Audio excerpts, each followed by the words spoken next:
Hello बच्चों, आशा करता हूँ आप सब लोग बढ़िया होंगे और मन लगा के पढ़ाई कर रहे होंगे। ठीक है, पिछले लेक्चर में हमने बात की थी पुनर्योजक कोशिकाओं की और हमने देखा था कि पुनर्योजक परपोषी कोशिका के चयन में हम चयनात्मक चिह्नक जीन का इस्तेमाल कर रहे थे। किसका? चयनात्मक चिह्नक यानी सेलेक्टेबल मार्कर जीन्स का। और किस प्रक्रिया का इस्तेमाल किया था अपन ने? निवेशन निष्क्रियन का, है ना। लेकिन हमने चयनात्मक चिह्नक जीन कौन सी देखी थी बच्चों? प्रतिजैविकी प्रतिरोधक देखी थी। एंटीबायोटिक रेजिस्टेंट जीन्स को अपन ने चयनात्मक चिह्नक जीन के रूप में देखा था। आज अपन एक दूसरे प्रकार की चयनात्मक चिह्नक जीन देखेंगे। कौन सी देखेंगे भाई? आज हम दूसरे प्रकार की चयनात्मक चिह्नक जीन की बात करेंगे। कौन से दूसरे प्रकार की चयनात्मक चिह्नक जीन?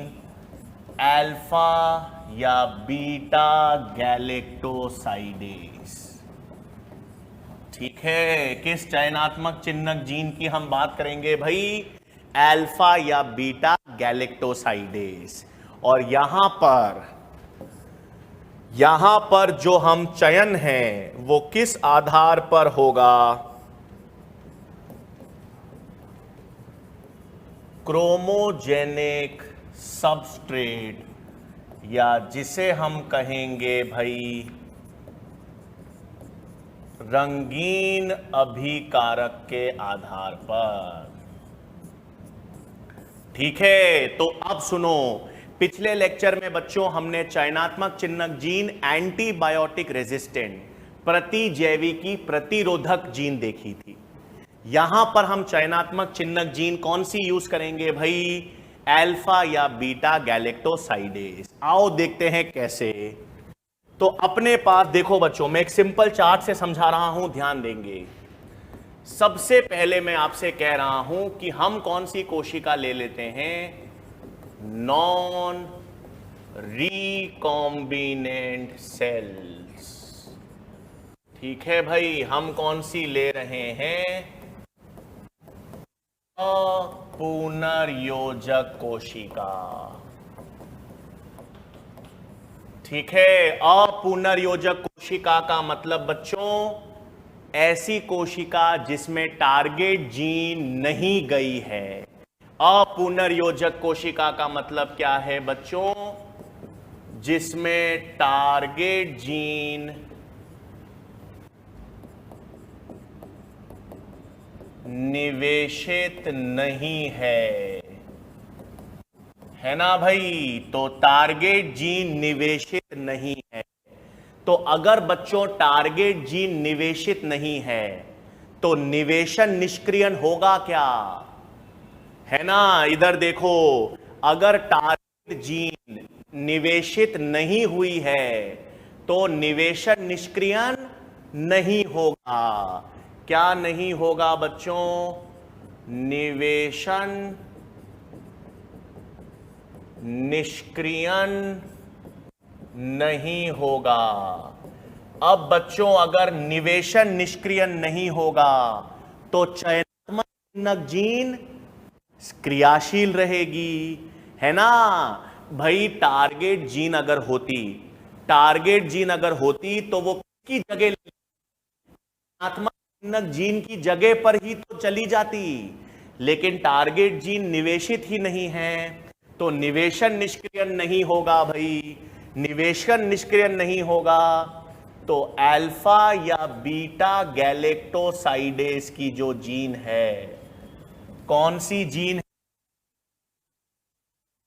ये चयनात्मक चिह्नक जीन है। कैसी जीन है? चयनात्मक चिह्नक जीन। ये क्रियाशील होगी ना? क्या होगी बच्चों? क्रियाशील। क्रियाशील क्यों है? क्योंकि टारगेट जीन निवेशित ही नहीं है, और टारगेट जीन ही नहीं है तो टारगेट जीन चयनात्मक चिह्नक जीन को प्रतिस्थापित ही नहीं करेगी। और ये क्या करेगी भाई? अभिकारक का उपापचय। किसका? बिल्कुल सही, उपापचय होगा और कैसा रंग दिखाई देगा? ब्लू। कैसी कॉलोनीज आएंगी भाई? ब्लू। ब्लू कॉलोनी मतलब जीवाणु जो परपोषी कोशिका हैं वो सब किस रंग के होंगे? नीले रंग के होंगे।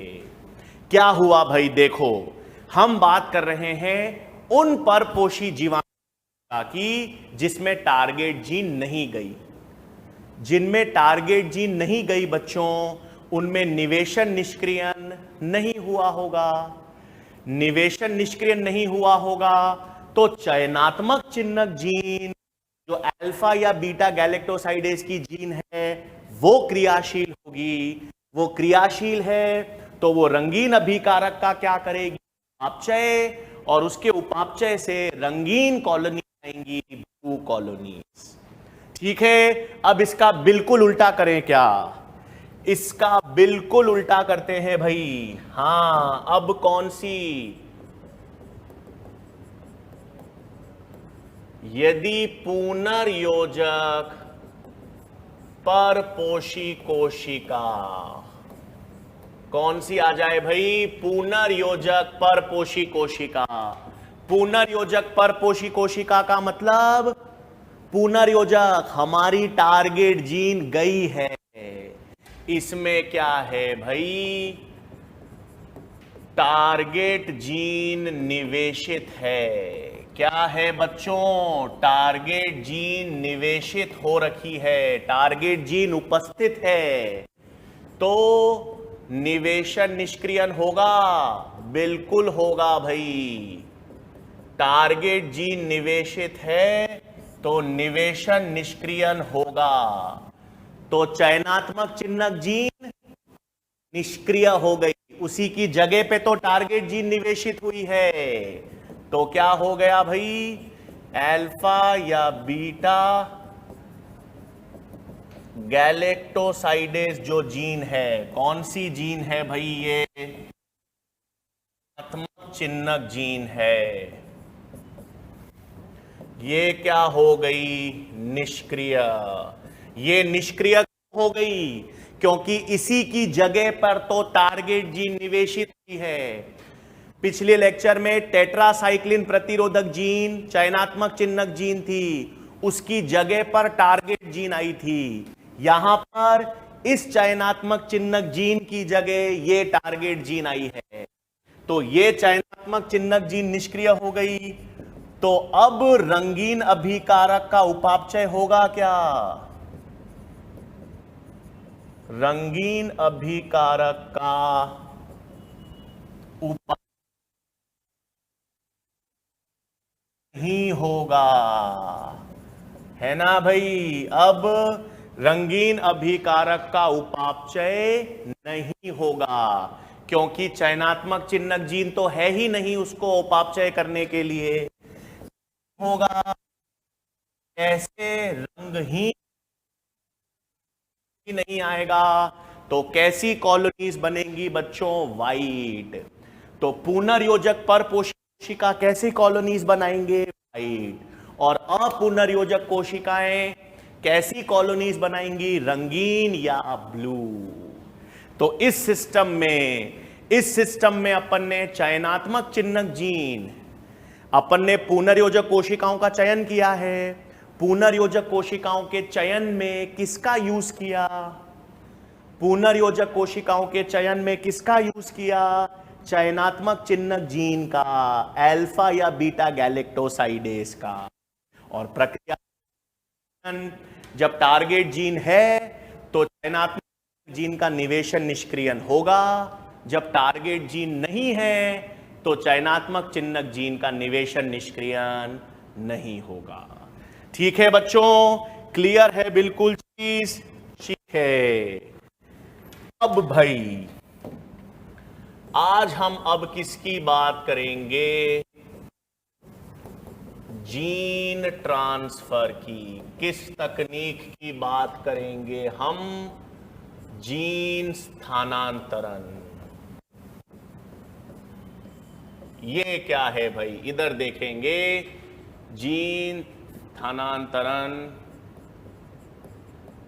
अप्रत्यक्ष यानी इनडायरेक्ट,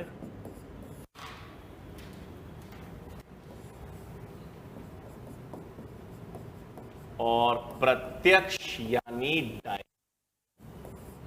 ठीक है बच्चों, अभी तक हम क्या कर रहे थे, अभी तक हम जो हमारी टारगेट जीन है उसे क्लोनिंग वाहक के साथ जोड़कर परपोषी कोशिका में स्थानांतरित कर रहे थे, है ना। क्या कर रहे थे, हमारी टारगेट जीन को एक परपोषी क्लोनिंग वाहक के साथ जोड़कर परपोषी कोशिका में स्थानांतरित कर रहे थे। इस प्रकार के जीन स्थानांतरण को अप्रत्यक्ष कहते हैं। अप्रत्यक्ष यानी इन, जिसमें आप जीन को क्लोनिंग वेक्टर यानी क्लोनिंग वाहक के साथ जोड़कर परपोषी कोशिका में स्थानांतरित कर रहे हो। तो यहां पर क्या आता है भाई, क्लोनिंग वाहक के द्वारा जीन स्थानांतरण, है ना भाई। जो अभी तक हमने पढ़ा, अभी तक हमने यही तो पढ़ा बच्चों कि हमारे टारगेट जीन को एक क्लोनिंग वाहक के साथ जोड़कर उसे परपोषी कोशिका में स्थानांतरित करेंगे। अब आप क्या कर सकते हो, आप जीन को बिना क्लोनिंग वाहक के मतलब जीन को सीधे परपोषी कोशिका में डाल सकते हो। आप लोग पूछोगे सर उसमें तो ओरा स्थल था ही नहीं, कैसे डाल सकते हो। यदि आपको जीन क्लोन नहीं करनी है, अभी तक तो हम जीन क्लोनिंग पढ़ रहे हैं, अगर एक जीन है जिसे आप क्लोन नहीं करना चाहते, जिसकी आप कॉपी नहीं बनाना चाहते, केवल जीन को किसी कोशिका में डालना चाहते हो, तो उसमें ओरा स्थल की जरूरत ही नहीं है। उसमें आप क्या करोगे, प्रत्यक्ष स्थानांतरण। जैसे एक पादप है, एक पादप को रोग लग गया, ठीक है, एक पादप को रोग, कीट है वो रोग उत्पन्न कर रहा है पादप में। अब आप चाहते हो कि मैं उसमें कीट प्रतिरोधक जीन डाल दूं, है ना। एक पादप है जो कीट रोग उत्पन्न हो रहा है उसमें, तो अगर उस पादप को मुझे कीट प्रतिरोधक बनाना है तो एक कीट प्रतिरोधक जीन है जो मैं उस पादप में, तो मैं सीधे डाल सकता हूं ना, स्थानांतरण कर सकता हूं उस जीन का थोड़ी क्लोनिंग करनी है मुझे।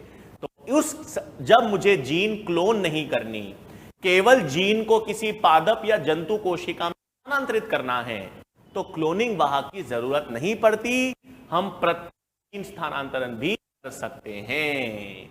तो अब हम किसकी बात करेंगे भाई, प्रत्यक्ष जीन स्थानांतरण। इसका मतलब सीधे जीन का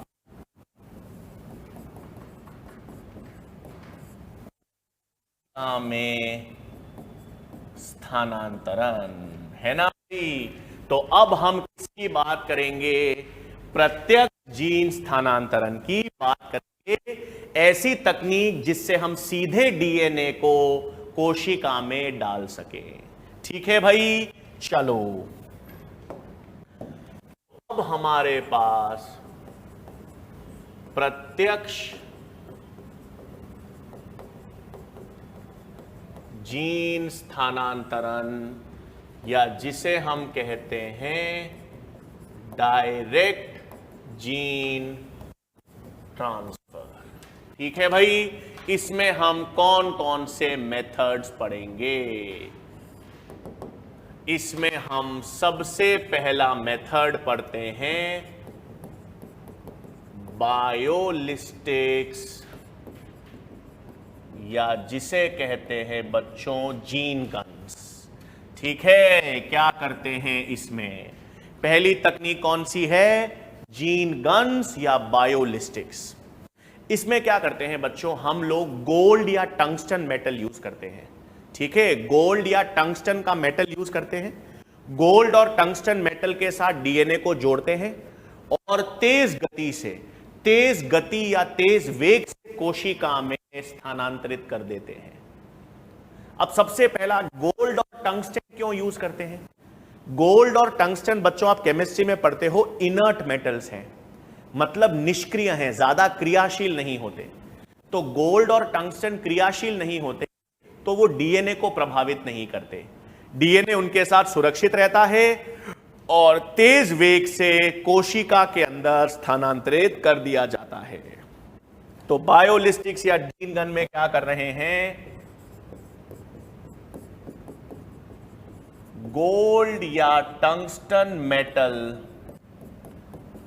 प्लस डीएनए का संकुल है ना, क्या करते हैं, गोल्ड या टंगस्टन मेटल और डीएनए का संकुल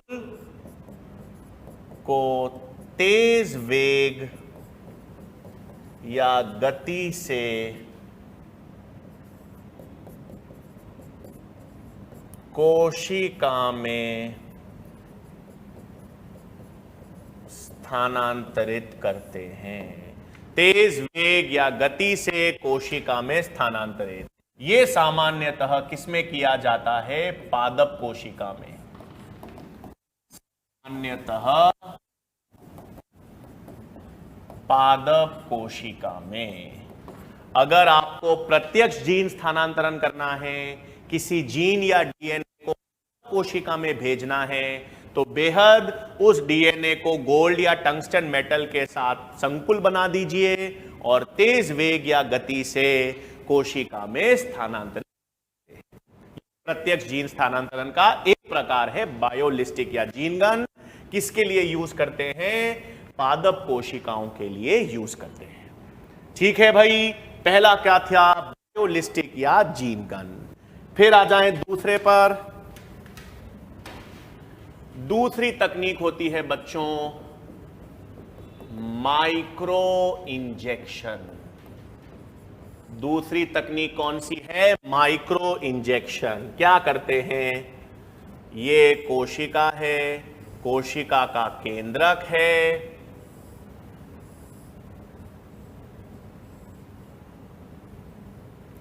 बिल्कुल एक सूक्ष्म नीडल होती है या एक माइक्रो नीडल है। उस सूक्ष्म नीडल या माइक्रो नीडल से आप डीएनए या टारगेट डीएनए को कोशिका के केंद्रक में निवेशित कर देते हैं। एक सूक्ष्म नीडल, हां ऐसे नहीं होता, माइक्रोस्कोप में देख के करना पड़ता है। ठीक है, ये इतना आसान लग रहा है, ये तकनीक बड़ी एडवांस या विकसित तकनीक है बच्चों। इलेक्ट्रॉन माइक्रोस्कोप का यूज होता है और फिर एक सूक्ष्म नीडल जो है वो डीएनए को एक कोशिका के केंद्रक में स्थानांतरित कर देती है। ठीक है, उसे क्या कहेंगे, माइक्रो इंजेक्शन। ये किन के लिए यूज होता है भाई, जंतु कोशिका के लिए। किसके लिए यूज होता है, जंतु कोशिका में। इसमें हम डीएनए को प्रत्यक्ष रूप से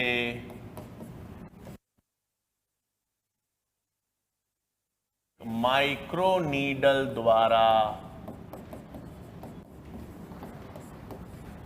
कोशिका के केंद्रक में स्थानांतरित करते हैं। ठीक है भाई, तो माइक्रो इंजेक्शन में क्या किया अपन ने, डीएनए को सीधे, ये देखो एक सूक्ष्म नीडल है, ये सूक्ष्म नीडल के द्वारा डीएनए को कोशिका के केंद्रक में स्थानांतरित कर दिया। इस तकनीक को क्या कहते हैं, माइक्रो इंजेक्शन। अब एनसीईआरटी में बच्चों यही दो तकनीक हैं। प्रत्यक्ष जीन स्थानांतरण की दो ही तकनीक एनसीईआरटी में है, एक बायोलिस्टिक या जीन गन, दूसरी है माइक्रो इंजेक्शंस। लेकिन मैं आपको तीन तकनीक और बता रहा हूं। ठीक है भाई, तीन तकनीक और कौन सी हैं। तीसरी तकनीक आती है बच्चों जिसे हम कहते हैं इलेक्ट्रोपोरेशन। तीसरी तकनीक क्या है, इलेक्ट्रोपोरेशन। इसमें क्या करते हैं, इलेक्ट्रोपोरेशन में हम एक कोशिका पर विद्युत क्षेत्र का उपचार करते हैं। जैसे ही आप कोशिका में विद्युत क्षेत्र का उपचार करते हो, विद्युत क्षेत्र के कारण प्लाज्मा झिल्ली में छेद हो जाते हैं, और जैसे ही कोशिका के प्लाज्मा झिल्ली में छेद हो गए, उन छेद से डीएनए कोशिका में प्रवेश कर जाता है। हां, तो इलेक्ट्रोपोरेशन में क्या करते हैं, विद्युत क्षेत्र के द्वारा, है ना भाई, किसके द्वारा, एक विद्युत क्षेत्र के द्वारा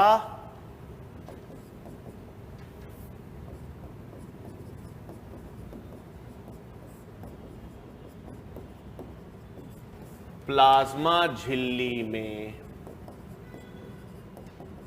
छेद उत्पन्न किए जाते हैं,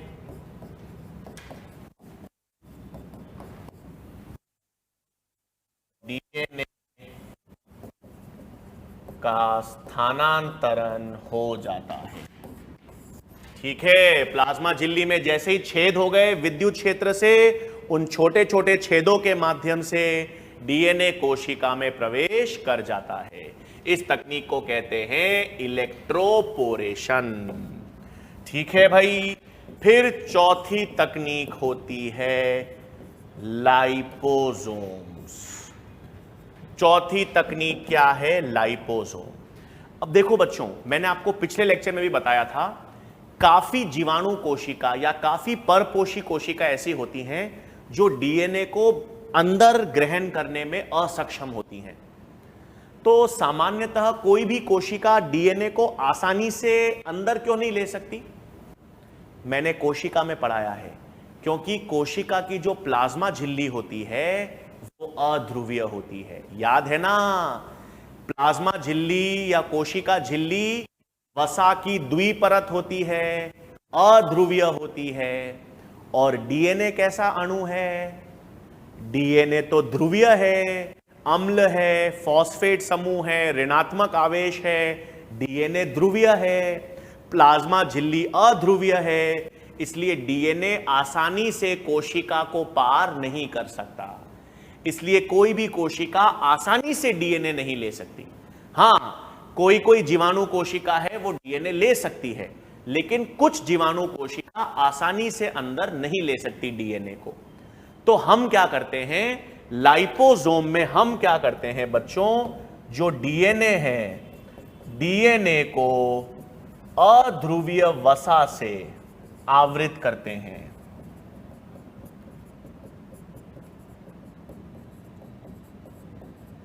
क्या करते हैं भाई, डीएनए को अध्रुवीय वसा से आवृत करते हैं, उसे कहते हैं लाइपोसोम। ठीक है, मतलब आपके पास ये डीएनए है, इस डीएनए को आपने वसा से आवृत कर दिया। किससे आवृत कर दिया भाई? वसा से। वसा तो अध्रुवीय है, डीएनए को आपने वसा से आवृत कर दिया, लाइपोसोम बन गया। अब ये आसानी से कोशिका के भीतर विसरित हो जाता है और कोशिका के अंदर पहुंच जाता है। इस तकनीक को क्या कहते हैं? लाइपोसोम।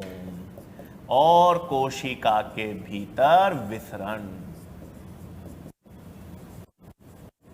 ठीक है बच्चों, किसके भीतर विसरण हो गया? कोशिका के भीतर। तो अपन ने क्या किया भाई, डीएनए तो ध्रुवीय है, आसानी से कोशिका झिल्ली के पार नहीं जाएगा, तो अपन ने उसको एक अध्रुवीय वसा से आवृत किया। और डीएनए को जब आप अध्रुवीय वसा से आवृत हो, है ना, डीएनए को आपने वसा से आवृत कर दिया, तो इस संरचना को लाइपोसोम, इसी संरचना को क्या कहेंगे? लाइपोसोम। और इसी के कारण कोशिका के भीतर विसरण डीएनए का हो जाता है। ठीक है बच्चों, तो ये 4 तकनीक याद रखनी है।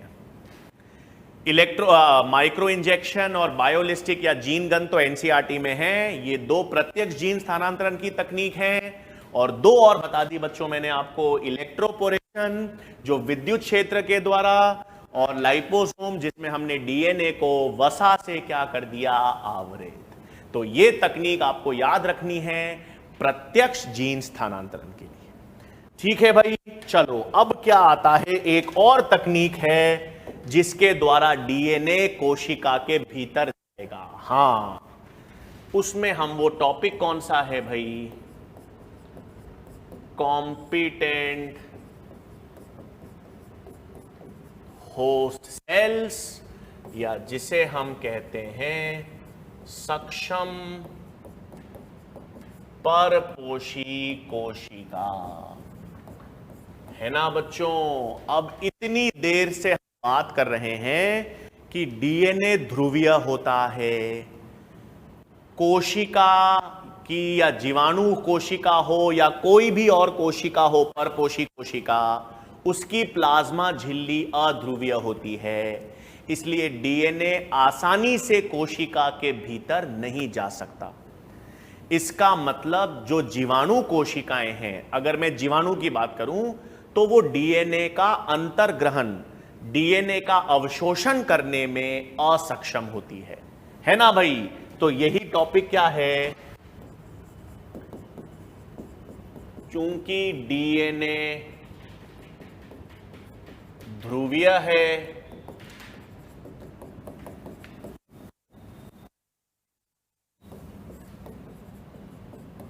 और प्लाज्मा झिल्ली अध्रुवीय,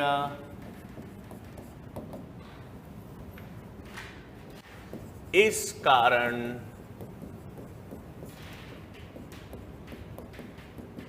परपोषी जीवाणु कोशिका, मैंने जीवाणु लिया है, कोई भी परपोषी कोशिका हो सकती है बच्चों, परपोषी जीवाणु कोशिका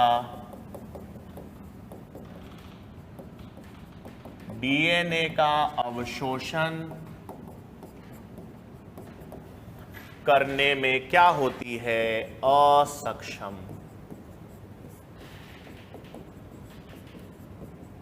ठीक है, चूंकि डीएनए ध्रुवीय है, प्लाज्मा झिल्ली अध्रुवीय है, इस कारण जो परपोषी जीवाणु कोशिका है बच्चों, वो डीएनए का अवशोषण करने में असक्षम होती है। इसका मतलब उन्हें सक्षम बनाना पड़ेगा, उन्हें किसी उपचार के माध्यम से डीएनए अवशोषण करने के लिए सक्षम बनाना पड़ेगा।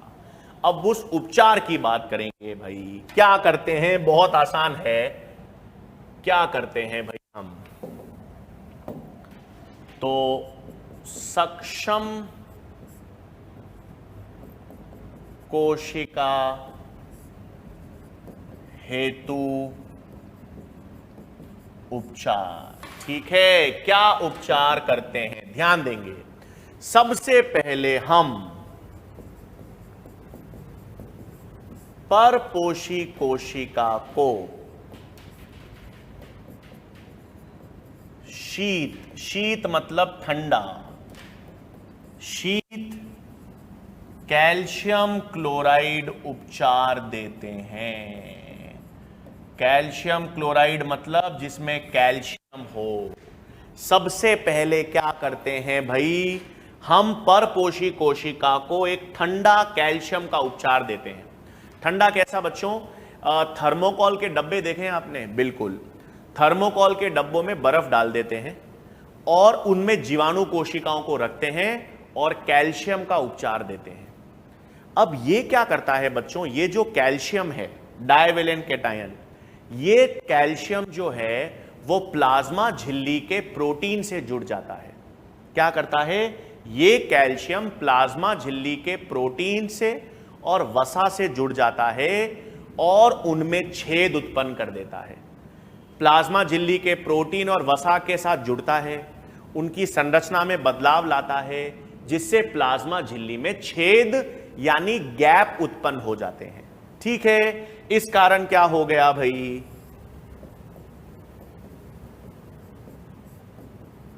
प्लाज्मा झिल्ली में छेद उत्पन्न हो जाते हैं। अब क्या होगा,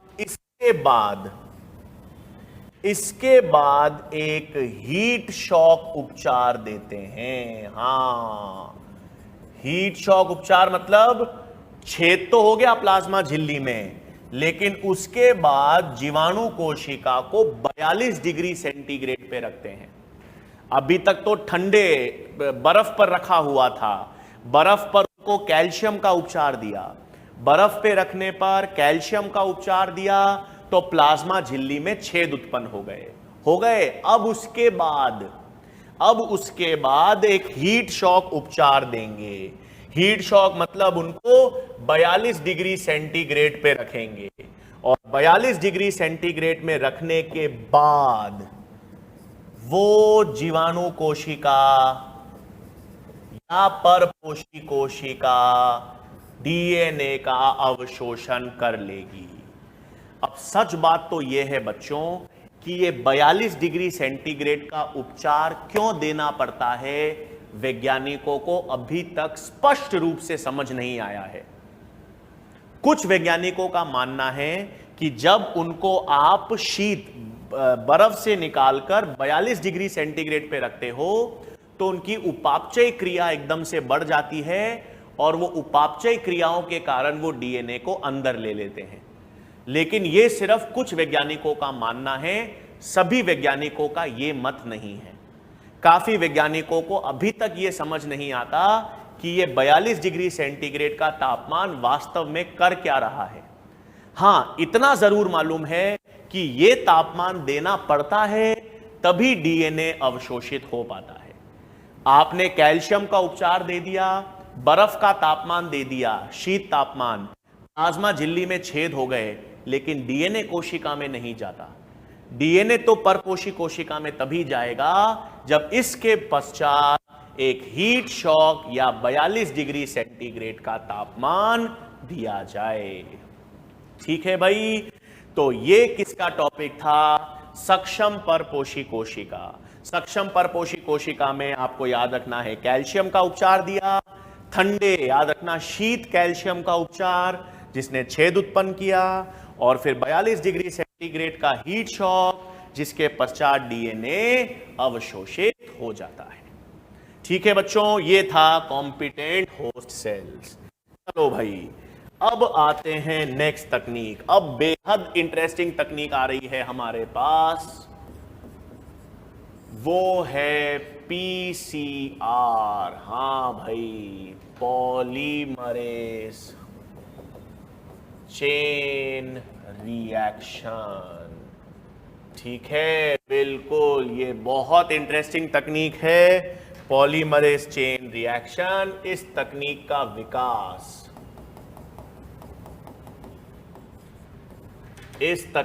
विकास किसने किया था भाई? कैरी मुलिस ने। कैरी मुलिस एक वैज्ञानिक हैं जिन्होंने इसका विकास, किस तकनीक का विकास किया? पीसीआर या पॉलीमरेज चेन रिएक्शन। अब ये क्या है सुन लो, बहुत मजेदार तकनीक है। पीसीआर या पॉलीमरेज चेन रिएक्शन जो है ना बच्चों, ये एक ऐसी तकनीक है जिसके द्वारा हम डीएनए की मात्रा को बढ़ा सकते हैं। हां, पीसीआर एक ऐसी तकनीक है जिसके द्वारा डीएनए की मात्रा को बढ़ाया जाता है। डीएनए की मात्रा को बढ़ाने को कहते हैं डीएनए का आवर्धन किया जाता है। अब डीएनए की मात्रा बढ़ा रहे हो, डीएनए की मात्रा कैसे बढ़ाएंगे? डीएनए की मात्रा बढ़ाने का एक ही तरीका है, प्रतिकृतिकरण। तो अगर पीसीआर से आप डीएनए की मात्रा बढ़ा सकते हो तो जीन की भी क्लोनिंग कर सकते हो, जीन की भी बहुत सारी कॉपीज बना सकते हो। हां, पीसीआर 1983 के बाद ये बायोटेक्नोलॉजी या जैव प्रौद्योगिकी में ये एक रेवोल्यूशन लेकर आ गई तकनीक। पीसीआर एक ऐसी तकनीक है, बट ये महंगी है बच्चों। पीसीआर की मशीन जो आती है वो 30 से 35 लाख तक की आती है, उससे महंगी भी आती है। ठीक है, तो 30, 35, 40, 50 लाख तक की पीसीआर मशीन आती है, तो हर कोई अफोर्ड नहीं कर सकता इसको। ठीक है, बट पीसीआर एक ऐसी तकनीक है बच्चों जिसके द्वारा हम डीएनए की मात्रा को बढ़ा सकते हैं, जीन की मल्टीपल या कई सारी कॉपीज का निर्माण कर सकते हैं। तो हम क्या लिखेंगे भाई पीसीआर में?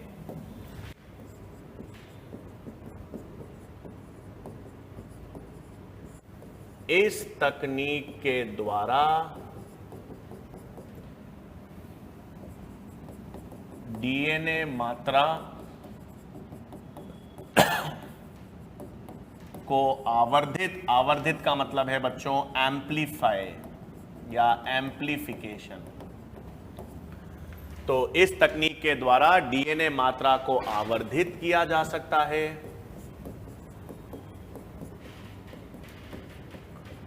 तथा जीन की कई कॉपीज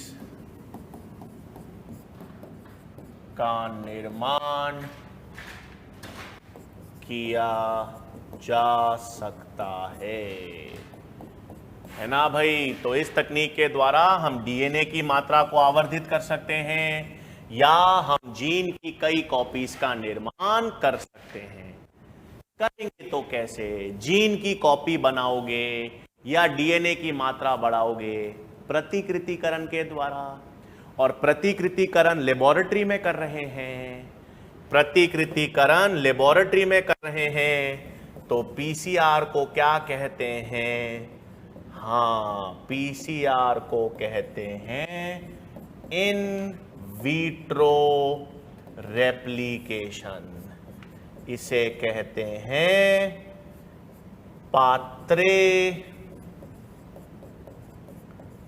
प्रतिकृतिकरण। क्या कहते हैं बच्चों? पीसीआर की तकनीक को इन विट्रो रेप्लिकेशन या पात्रे प्रतिकृतिकरण। सही बात।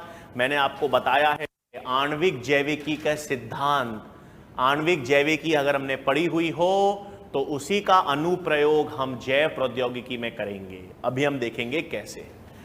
ठीक है भाई। तो पीसीआर तकनीक में प्रतिकृतिकरण हम करेंगे और प्रतिकृतिकरण के द्वारा डीएनए की मात्रा को बढ़ा सकते हैं या हम जीन की कई सारी कॉपीज का निर्माण कर सकते हैं। अब कैसे? तो अब हम बात करेंगे पीसीआर के पद की। ठीक है बच्चों, अब आएंगे पीसीआर के पद। ठीक है, 3 पद होते हैं बच्चों पीसीआर में। डीनेचरेशन या जिसे हम कहते हैं विकृतीकरण,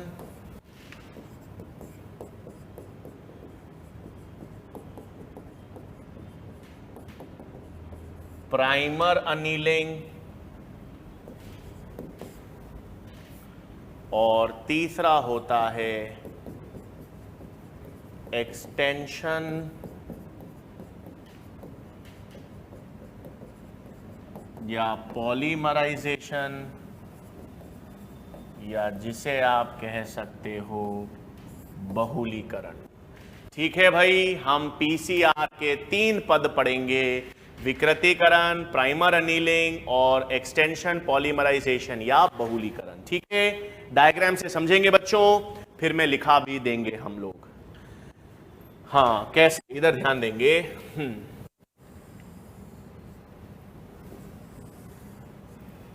ठीक है बच्चों, मान लेते हैं ये हमारे पास एक डीएनए है और इस डीएनए का हमको पीसीआर करना है या आवर्धन करना है।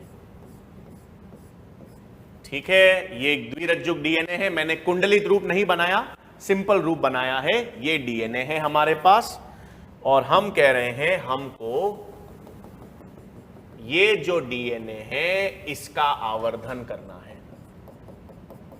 डीएनए जिसका आवर्धन करना है। अब जब प्रतिकृतिकरण कोशिका के अंदर होता है बच्चों, हमने पढ़ा था, यदि प्रतिकृतिकरण हमारे अंदर हो रहा है ना, प्रतिकृतिकरण अपने अंदर हो रहा था, तो प्रतिकृतिकरण ओराई स्थल से प्रारंभ होता है।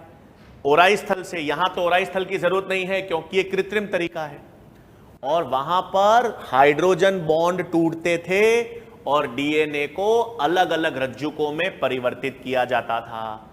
कौन करती थी? हेलिकेज, है ना। अब यहां पर भी हम हेलिकेज यूज कर सकते हैं, लेकिन हेलिकेज यूज करोगे तो एंजाइम का खर्चा बढ़ेगा। तो हमें पता है कि अगर हाइड्रोजन बॉन्ड तोड़ने हैं, डीएनए को एकल रज्जुक में परिवर्तित करना है, तो अधिक तापमान से भी कर सकते हैं, है ना। 80 डिग्री सेंटीग्रेड या उससे ज्यादा का तापमान यूज करो तो हाइड्रोजन बंध टूट जाते हैं और दोनों रज्जुक अलग अलग हो जाते हैं। यही कर सकते हैं, यही करेंगे। यहां क्या करें? बिल्कुल पहला स्टेप है विकृतीकरण, है ना भाई। विकृतीकरण हम करते हैं 90 से 92 डिग्री सेंटीग्रेड। इस तापमान पर हाइड्रोजन बंध टूटेंगे, हाइड्रोजन बंध टूटकर डीएनए जो है वो एकल रज्जुक में परिवर्तित हो जाएगा। बिल्कुल सही, है ना। विकृतीकरण हमने किया, हाइड्रोजन बंध तोड़े, टूट गए, डीएनए एकल रज्जुक में परिवर्तित हो गया। हेलिकेज एंजाइम करने की जरूरत ही नहीं है, सिंपल हाई टेम्परेचर पर हीट कर दिया। ये टेम्परेचर हमारे शरीर में नहीं होगा। हां, हमारे शरीर का तापमान 37 डिग्री सेंटीग्रेड है। 90 से 92 डिग्री सेंटीग्रेड हमारे शरीर में टेम्परेचर नहीं होता। ठीक है भाई, ये विकृतीकरण हुआ। दूसरा अब क्या करेंगे? अब बच्चों प्राइमर जोड़ेंगे, है ना। याद है प्रतिकृतिकरण, याद है ना भाई। प्रतिकृतिकरण करने के लिए प्राइमर चाहिए। हमारे शरीर में तो आरएनए प्राइमर जुड़ते हैं, यहां पर आरएनए प्राइमर जोड़ोगे तो फिर हटाना भी पड़ेगा, तो हम तो डीएनए प्राइमर यूज कर देंगे। तो प्राइमर अनिलिंग जोड़ना है, ये 50 से 55 डिग्री सेंटीग्रेड पे होता है। इसमें 2 डीएनए प्राइमर जोड़ देते हैं। ठीक है, 2 डीएनए प्राइमर 5 से 3, 5 से 3,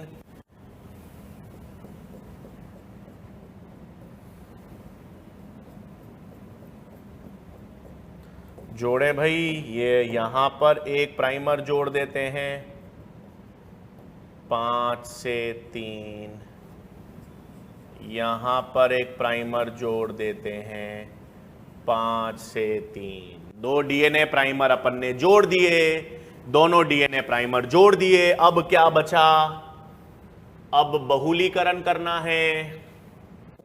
तीसरा पद क्या हुआ भाई? तीसरे पद में अब हमको पॉलीमराइजेशन करना है, बहुलीकरण। बहुलीकरण 72 डिग्री सेंटीग्रेड पे करेंगे। पॉलीमरेज एंजाइम चाहिए, डीएनटीपीस चाहिए। कौन सी एंजाइम चाहिए भाई? Polymerase enzyme.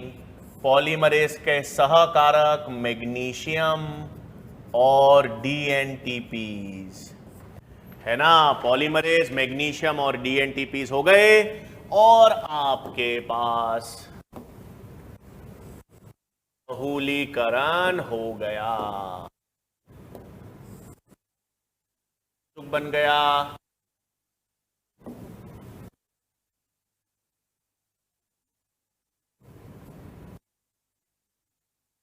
और ये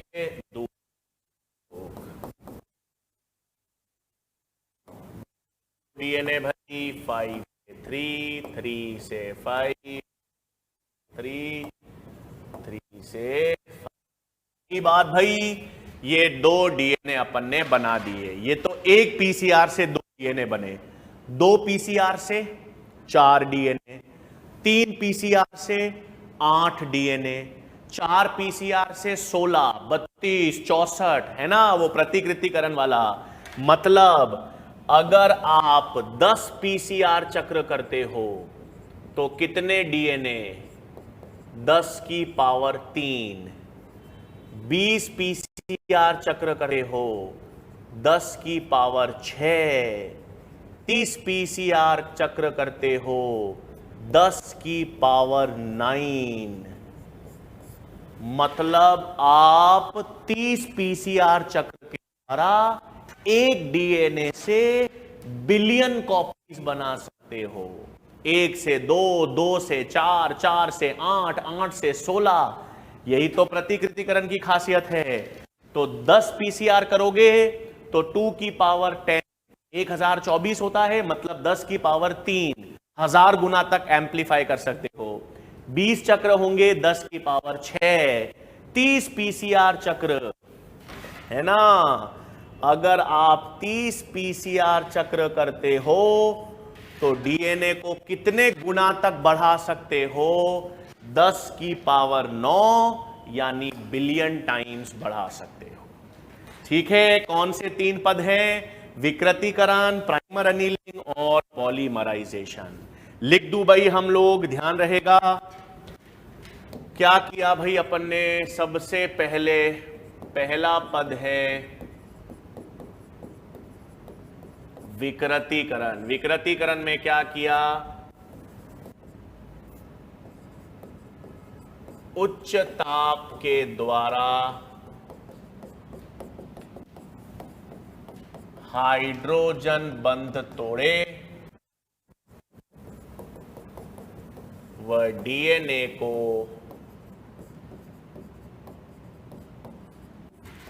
एकल रज्जुक में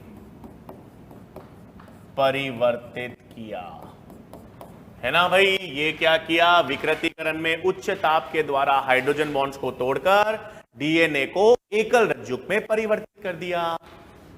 फिर दूसरा पद प्राइमर अनीलिंग। अनीलिंग को कहते हैं बच्चों जोड़ना। तो अपन ने 2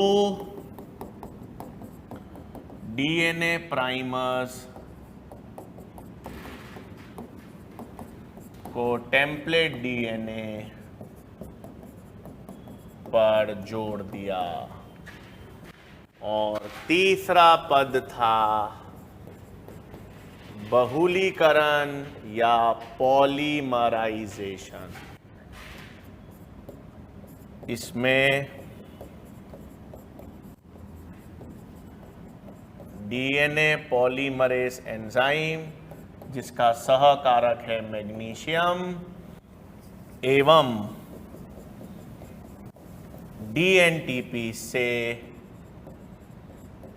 बहुलीकरण किया, है ना भाई। हो गया। अब इसमें एक चीज देखो बच्चों, पीसीआर की एक मशीन आती है।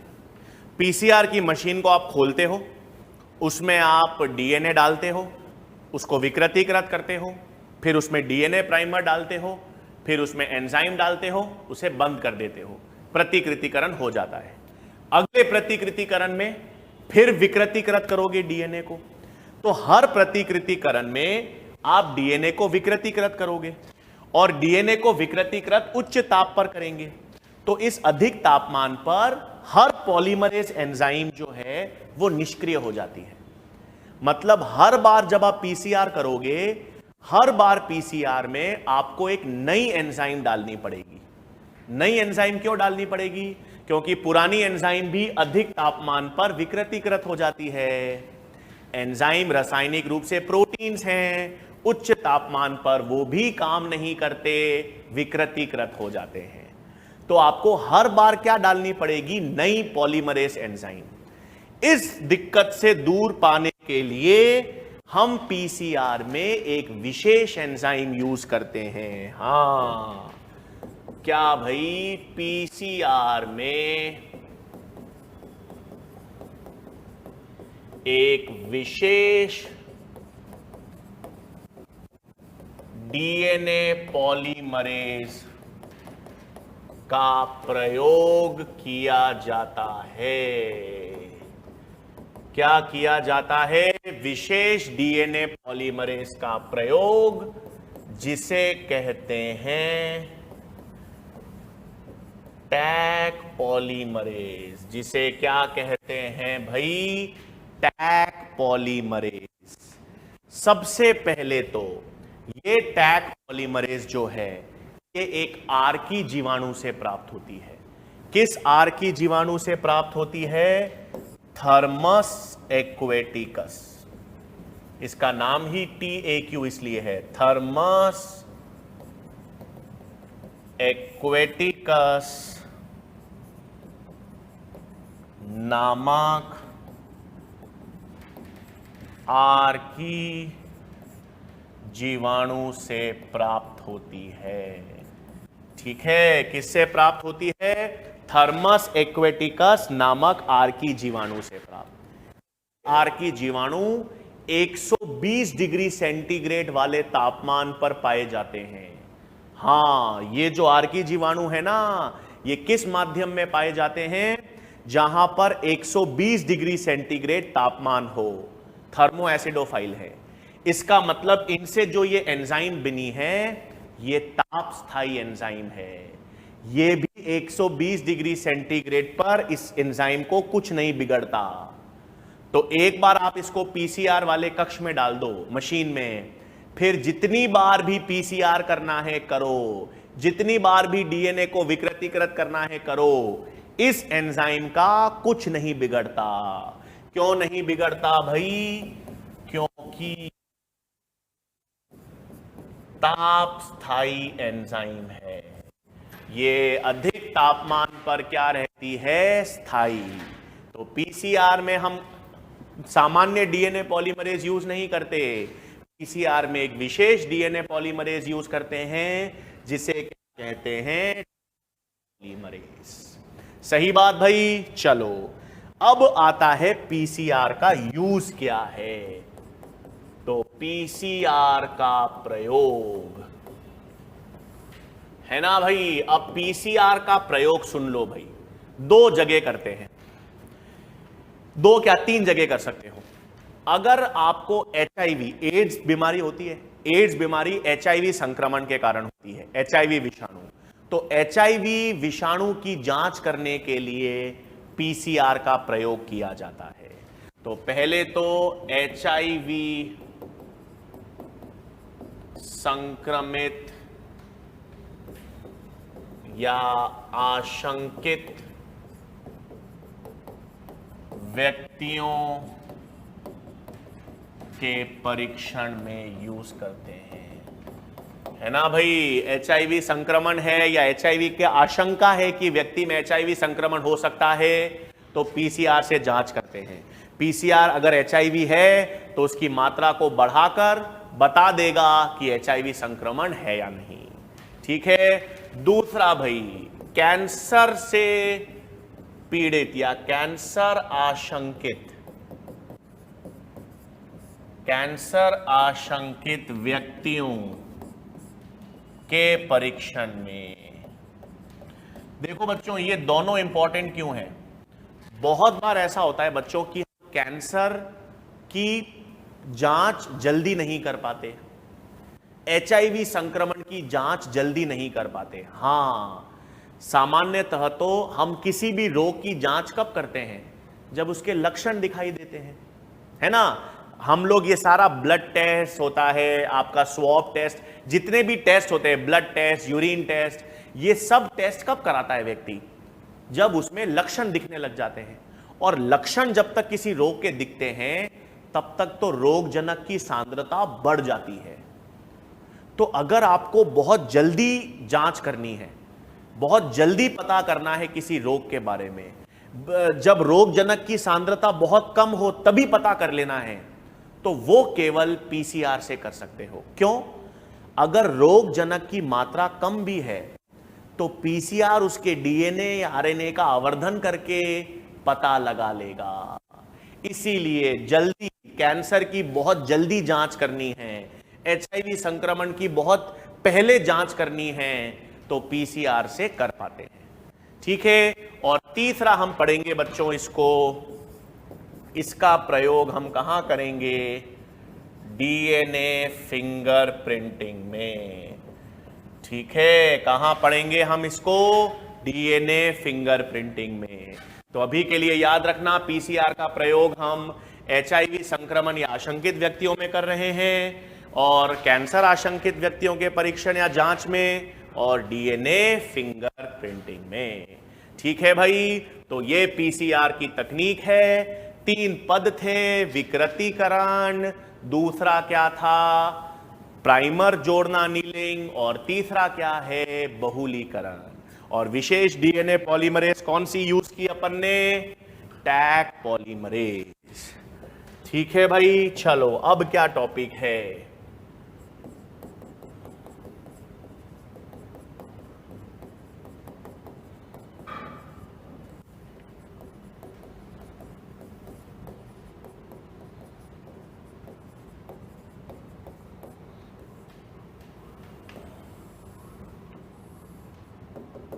हाँ भाई, अब हम किस टॉपिक की बात करेंगे?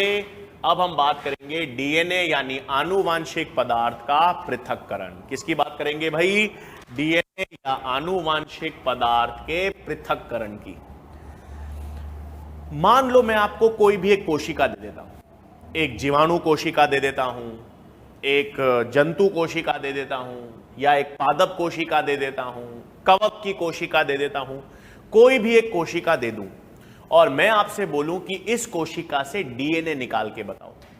ठीक है, मैंने आपको एक कोई भी कोशिका दे दी और मैंने आपसे कहा इस कोशिका से मुझे डीएनए निकालना है, कोशिका से डीएनए या आनुवांशिक पदार्थ का पृथक्करण करना है। तो क्या करूंगा? सबसे पहले क्या करेंगे? अगर उस कोशिका की कोशिका भित्ति का अपघटन करेंगे। सबसे पहले क्या करेंगे भाई? कोशिका भित्ति का अपघटन। तो अपने पास आनुवांशिक पदार्थ के पृथक्करण में पहला पद है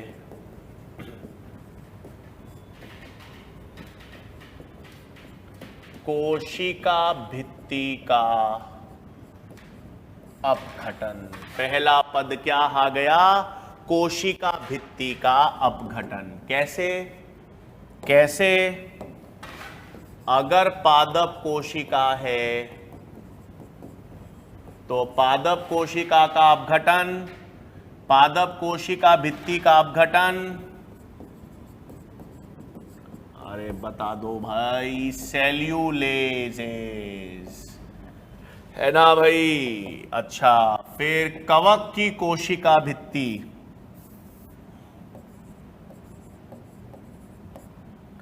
कवक की कोशिका भित्ति काइटिन से बनी होती है, तो काइटिनेस का प्रयोग, कवक के लिए काइटिनेस, के लिए सेल्यूलेस। जीवाणु, जीवाणु की कोशिका भित्ति याद है क्या? पेप्टिडोग्लाइकेन से बनती है और पेप्टिडोग्लाइकेन को नष्ट कौन करती है? लाइसोजाइम, है ना भाई? जीवाणु की कोशिका भित्ति पेप्टिडोग्लाइकेन से बनी है, उसको कैसे नष्ट किया जाता है? लाइसोजाइम से। कवक की कोशिका भित्ति काइटिन से बनी है, उसको किससे नष्ट किया जाएगा? काइटिनेस से। पादप की कोशिका भित्ति में सेल्यूलोज होता है, सेल्यूलेजेस से। पहले आपने कोशिका भित्ति का अपघटन कर दिया, सही बात। अब कोशिका खुल गई। अब कोशिका में डीएनए के साथ तो आरएनए और प्रोटीन्स भी होते हैं, तो आरएनए और प्रोटीन्स को हटाना पड़ेगा, है ना भाई? कोशिका तो अपघटन कर दिया, फिर क्या करना पड़ेगा? आरएनए एवं प्रोटीन को हटाना पड़ेगा। ठीक है, तो आरएनए को कैसे हटाते हैं? आरएनए को हटाने के लिए, यानी आरएनए को नष्ट करने के लिए क्या यूज करेंगे? आरएनएजेस, है ना? आरएनएजेस क्या है भाई? एंजाइम जो आरएनए का अपघटन करती हैं। प्रोटीन्स को हटाने के लिए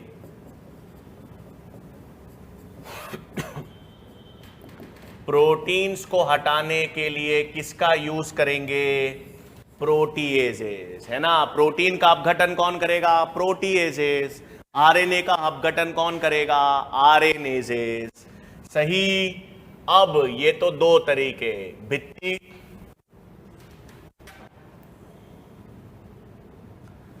ठीक है। अब तीसरा आखिरी में क्या रह गया भाई? डीएनए। तो अब डीएनए का अवक्षेपण करते हैं। डीएनए का क्या करते हैं बच्चों? अवक्षेपण। इसको हम अंग्रेजी में कहते हैं प्रेसिपिटेशन। इसमें हम क्या यूज करते हैं भाई? डीएनए का अवक्षेपण करते हैं किसके द्वारा? चिल्ड इथेनॉल के द्वारा। किसके द्वारा? चिल्ड इथेनॉल के द्वारा। और उस प्रक्रिया को हम किस नाम से जानते हैं? स्पूलिंग। उस तकनीक को क्या कहते हैं? स्पूलिंग। भाई बहुत आसान है। आपको एक कोशिका दे दी और आपको बोला गया है इस कोशिका से आपको डीएनए या आनुवांशिक पदार्थ निकालना है। तो सबसे पहले तो आपने कोशिका भित्ति का अपघटन कर दिया। कोशिका भित्ति का अपघटन एंजाइम्स के माध्यम से कर दिया। अब कोशिका फट गई, आपके पास कोशिका आ गई। अब उसमें आरएनए है, डीएनए है, प्रोटीन्स हैं। तो पहले आरएनए और प्रोटीन्स को हटा देते हैं। आरएनए और प्रोटीन्स को कैसे? आरएनए को हटाने के लिए आरएनएजेस का इस्तेमाल कर दिया, प्रोटीन्स को हटाने के लिए प्रोटीएजेस का इस्तेमाल कर दिया। अब बच गया डीएनए। डीएनए को अपन चिल्ड इथेनॉल, एक ग्लास रॉड लेते हैं बच्चों, ग्लास रॉड को इथेनॉल में डिप करते हैं और कोशिका में डाल देते हैं। तो डीएनए इथेनॉल के कारण अवक्षेपित या प्रेसिपिटेट हो जाता है और उसे बाहर निकाल लेते हैं। तो जब हम इथेनॉल के द्वारा डीएनए का अवक्षेपण करते हैं तो उस तकनीक को क्या कहेंगे? उस तकनीक को हम स्पूलिंग कहते हैं। चिल्ड इथेनॉल के द्वारा जब आप डीएनए का अवक्षेपण कर लोगे तो उस तकनीक को क्या कहेंगे बच्चों? स्पूलिंग कहेंगे। ठीक है भाई, तो ये आपके पास डीएनए का पृथक्करण हो गया। भित्ति को अपघटित कर दिया, आरएनए प्रोटीन को हटा दिया और डीएनए का अवक्षेपण। अब क्या क्या कर चुके हैं अपन? देखो, अपन ने रेस्ट्रिक्शन एंजाइम, सबसे पहले रेस्ट्रिक्शन एंजाइम को यूज करके डीएनए को काट दिया। क्लोनिंग वेक्टर समझ लिया, क्लोनिंग वेक्टर के प्रकार देख लिए, परपोषी कोशिका के हिसाब से कौन सा क्लोनिंग वेक्टर यूज करना है देख लिया, जीन की साइज छोटी है या बड़ी उस आधार पे कौन से क्लोनिंग वेक्टर का चयन करना है देख लिया। क्लोनिंग वेक्टर से टारगेट डीएनए को जोड़कर पुनर्योजक डीएनए बना दिया। अब इस पुनर्योजक डीएनए को परपोषी कोशिका में भी डाल दिया। वो परपोषी कोशिका में पहुंचा या नहीं पहुंचा, कौन सी परपोषी कोशिका में पहुंचा, उस पुनर्योजक परपोषी कोशिका का चयन भी कर लिया। पता भी कर लिया कि पुनर्योजक कोशिका वो है जिसमें हमारा पुनर्योजक डीएनए गया है। अब क्या करेंगे? अब उस पुनर्योजक कोशिकाएं जो हैं, परपोषी कोशिकाएं, उनको बड़े स्तर पे संवर्धित करेंगे, बड़े स्तर पर उनकी वृद्धि करवाएंगे। क्यों? ताकि उनसे प्रोटीन निकाल सको। ज्यादा मात्रा में जैविक उत्पादक चाहिए ना, चाहिए। तो अब क्या कहें भाई, हमको जीन उत्पाद का निर्माण करना है। जीन उत्पाद का निर्माण मतलब प्रोटीन का। ठीक है, तो अपन जो प्रोटीन इस टारगेट जीन से निकालेंगे, ठीक है, पुनर्योजक डीएनए में हमारी टारगेट जीन है, उसी से तो प्रोटीन निकालना है। उस प्रोटीन को क्या कहोगे? उस प्रोटीन को पुनर्योजक प्रोटीन कहेंगे। ठीक है ना भाई? तो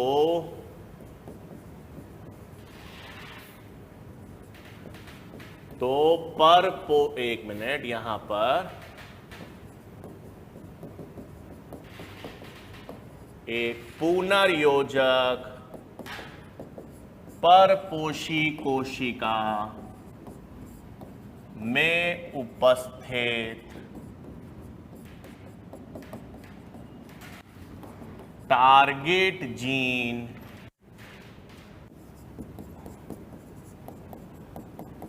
से उत्पादित प्रोटीन को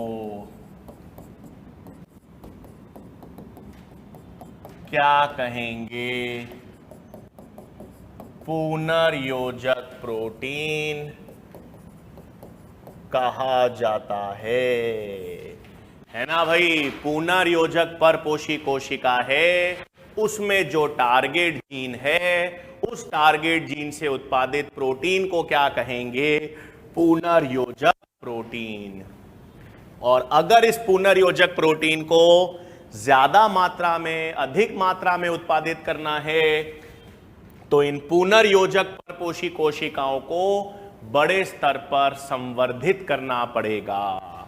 और पुनर्योजक परपोषी कोशिका को बड़े स्तर पर संवर्धित मतलब वृद्धि करवाने हेतु किसका यूज करेंगे बच्चों? हम बायो रिएक्टर्स का प्रयोग करेंगे, है ना? तो क्या करेंगे? ये जो पुनर्योजक परपोषी कोशिका है, इस पुनर्योजक परपोषी कोशिका में पुनर्योजक डीएनए है। पुनर्योजक डीएनए में हमारी टारगेट जीन है। उससे जो प्रोटीन मिलेगा, उसे जो जीन उत्पादक मिलेगा, उसे पुनर्योजक प्रोटीन कहेंगे। अगर आपको ज्यादा मात्रा में चाहिए, जो हमें चाहिए, तो आपको पुनर्योजक परपोषी कोशिकाओं को बड़े स्तर पर वृद्धि करवानी पड़ेगी ताकि उनकी बहुत ज्यादा संख्या बन सके। और बहुत ज्यादा संख्या बन सके इसलिए संवर्धित कराने में किसका प्रयोग करेंगे? बायो रिएक्टर्स का। किसका प्रयोग करेंगे भाई? Bio reactors. ये बहुत बड़े 100 से 1000 लीटर इतने बड़े बड़े यंत्र होते हैं, इतने बड़े यंत्र होते हैं बायो रिएक्टर्स, जिसमें हम किसकी वृद्धि करवाएंगे? पुनर्योजक परपोषी कोशिकाओं की वृद्धि करवाएंगे ताकि उनकी संख्या बढ़ सके। इन बायो रिएक्टर्स का वॉल्यूम कितना भाई? 100 से 1000 लीटर तक होता है। ठीक है बच्चों, तो ये बायो रिएक्टर्स कैसे काम करते हैं वो हम अगले लेक्चर में देखेंगे। ठीक है, तो आशा करता हूं आज का जो टॉपिक है वो क्लियर हो गए होंगे। हमने पुनर्योजक कोशिकाओं का चयन से लेकर पीसीआर की तकनीक की बात की, हमने प्रत्यक्ष जीन स्थानांतरण की तकनीक भी देख ली है। तो आई होप बच्चों चीजें क्लियर होंगी। अच्छी तरह से पढ़ाई करते रहिए, अच्छी तरह से रिवीजन करते रहिए।